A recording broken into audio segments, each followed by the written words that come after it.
y un poquito de la faringe, laringe, para lo que va a ser su parcial. Creo que es en 2 semanas, ¿verdad? Así que no es todavía la semana que viene, creo que es en 2 semanas. No sé si igual sus otros parciales ustedes ya comienzan esta semana. Bueno, repasito rapidito como habíamos dado ya. La nariz, centro de la nariz, hueso nasal propio, ¿sí? Lateralmente, ¿con qué está articulado? Con el maxilar superior.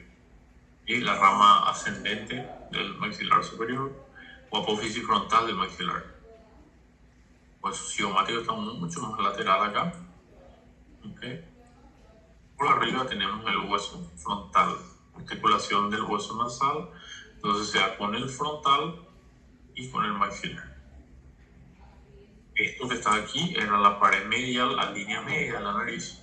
Aquí tenemos entonces la pared medial de la nariz, y se pregunta en el examen, el tabique, el septo nasal. Los cornetes nasales, ¿de dónde están? Están en la pared lateral, tanto cornete inferior, cornete medio, todos ellos emergen entonces de la pared lateral.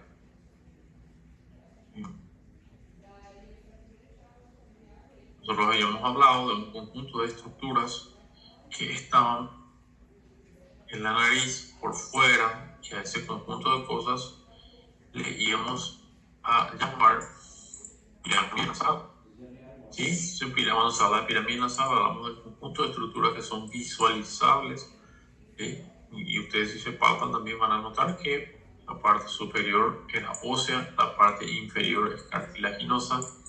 Entonces, ¿cómo estaba conformada la pirámide nasal? Hueso nasal propio, rama ascendente del maxilar, cartílago lateral superior, cartílago lateral inferior, tejido adiposo, la línea media cartílago del septo, cartílago del tabique nasal. Entonces, cualquiera de estos me puede responder. ¿Sí? En la parte ósea, que era hueso nasal maxilar, parte cartilaginosa, cartílago lateral superior, que también tiene el nombre de cartílago triangular, también así se le conoce, el cartílago alar o cartílago lateral inferior, y en la línea media cartílago septal, componente de la pirámide nasal. En la línea media, aquí habíamos dicho que teníamos la pared media, en la línea media tenemos el tabique nasal. Entonces, el tabique nasal, ¿cómo está conformado? Y el tabique nasal tiene su parte cartilaginosa, tiene su parte ósea.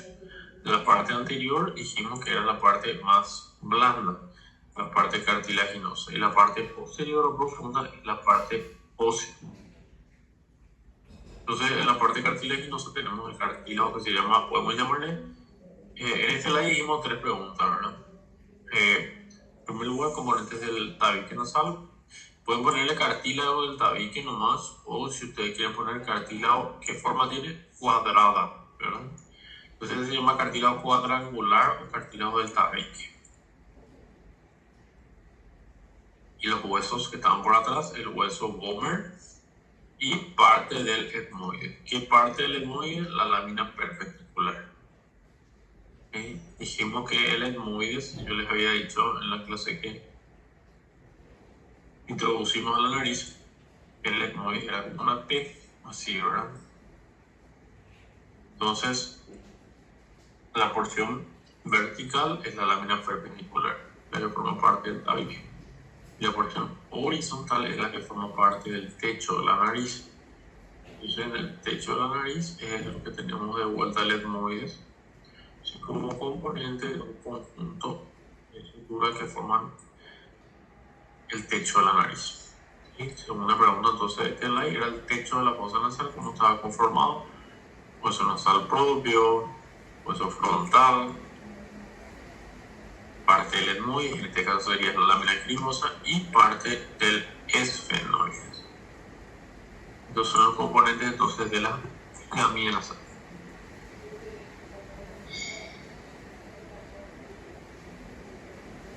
Perdón, del techo de la nariz. Hablamos de la pirámide nasal. Aquí abajo entonces tenemos los componentes del piso de la nariz. Entonces, ¿cómo está formado el piso de la nariz? Maxilar superior, latino y el paladar blando. ¿Sí? El paladar duro, paladar blando forman parte del piso de la nariz, que es lo que separa la boca de la nariz, ¿verdad? El piso de la nariz. Y entonces tenemos esos dos, el maxilar palatino y el paladar blando. Imagen de la pared lateral de la nariz.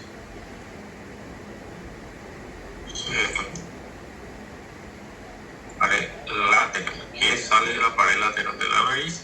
De la pared lateral de la nariz, dijimos que emergen los cornetes nasales. ¿Ok? Entonces los cornetes nasales son unas masas, son unos huesos que son realmente importantes para lo que es esa función que tenemos en la nariz de captar el pasaje del aire. ¿Sí? Como que yo les suelo decir a los pacientes que tienen como unos sensores que nos permiten percibir que el aire realmente está ingresando en nuestra nariz, y por otra parte también tienen muchos criterios guiados, ¿verdad? Permite el transporte del aire de la narina o vestíbulo nasal, que es la entrada, hacia la nasofaringe, el área profunda, y luego eso va a bajar hacia la laringe y los pulmones. Entonces, son importantes los cornetes nasales. Tenemos tres: cornete inferior, medio y superior. Los vibran un poquito con el sonido, con el pasaje de la onda de aire. Entonces, aparte de esto, habíamos dicho que era importante identificar a los meatos nasales, que eran los espacios entre los cornetes. Entonces, en el examen, si hay preguntas abiertas, dice: ¿qué es el meato inferior? El meato inferior es el espacio entre el cornete inferior y el piso de la nariz.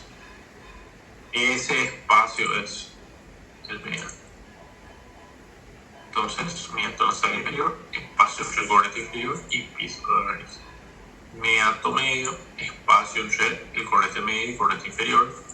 Y meato superior, espacio entre el cornete superior y el cornete medio.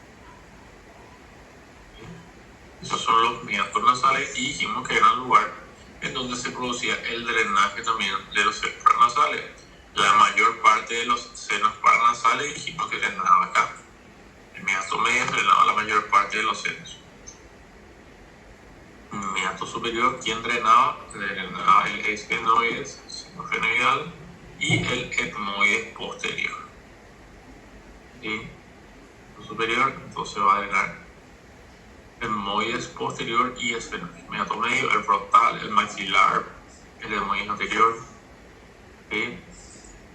Y por último teníamos el último meato, que era el meato inferior, que era el espacio entonces entre el piso de la nariz y el piso de la nariz y el cornete inferior, que hacía su drenaje ahí en la parte realmente anterior, ¿verdad? El meato inferior drena el canal nasolaríngeo, el conducto nasolaríngeo.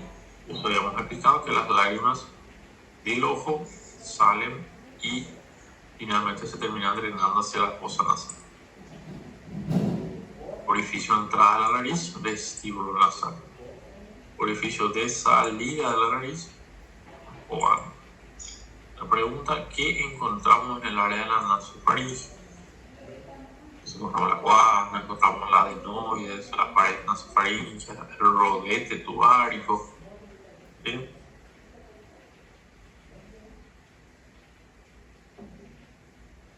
Todas esas cosas me pueden poner si se le pide que se cite qué encontramos en la nasofaringe. Habíamos dicho que para el examen nasal teníamos nosotros el examen visual simple, que nos daba muchos datos de valor acerca de deformidades, tumoraciones, ¿verdad? Y el examen interno, que necesitaba un espéculo nasal o rinoscopio. ¿Te acuerdas que hicimos la práctica? Teníamos, esta era la visión con la rinoscopía anterior. ¿Qué se puede identificar cuando hacemos esta rinoscopía anterior? Entonces Entonces, en la línea media del tabique, en la pared lateral de los cornetes, ¿verdad? ¿Qué cornete? Cornete inferior, cornete medio. Acá lo que nos está en el slide, ¿qué más se puede hollar? Se puede mirar este espacio que está por debajo del cornete inferior. Entonces, ¿cómo se llama ese meato?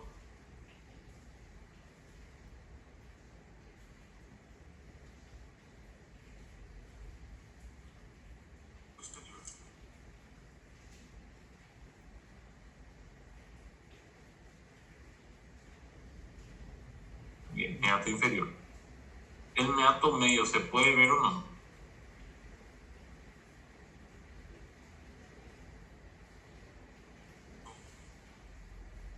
Así mismo, con una rinoscopía anterior no se puede ver.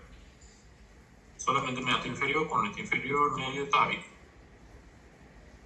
Y en el examen se pregunta, si yo quiero identificar el meato medio, el meato superior, ¿con qué estudio voy a examinar mejor? ¿Qué tengo que hacer para evaluar? Se puede preguntar de dos formas. Por una parte se puede preguntar qué estudio utilizo para ver la parte profunda de la nariz, o ver el techo de la nariz, o ver el meato medio o el meato superior. ¿Qué le parece?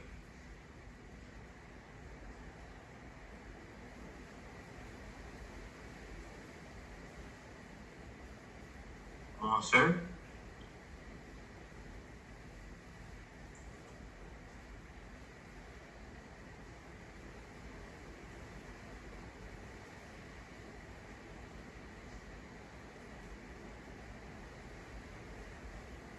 La respuesta va a ser una.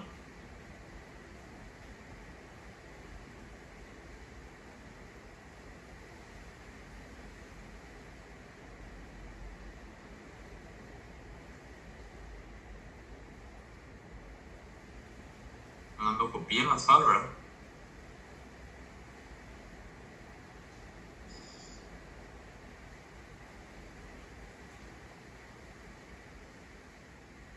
Menos que la rinocopía anterior no nos deja ver tanto. Solo la parte anterior de la estructuras. ¿Verdad? Que en este caso no tenemos rinocopia y van a levantar así con el dedo. Si tenemos rinocopia, sí podemos examinar.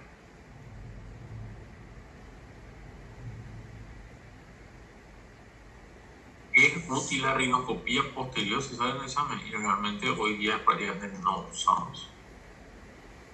¿Sí? Prácticamente no se usa la rinocopía posterior porque es un estudio que precisa demasiada colaboración, genera mucha incomodidad, entonces por eso no es lo ideal utilizar la rinocopía posterior.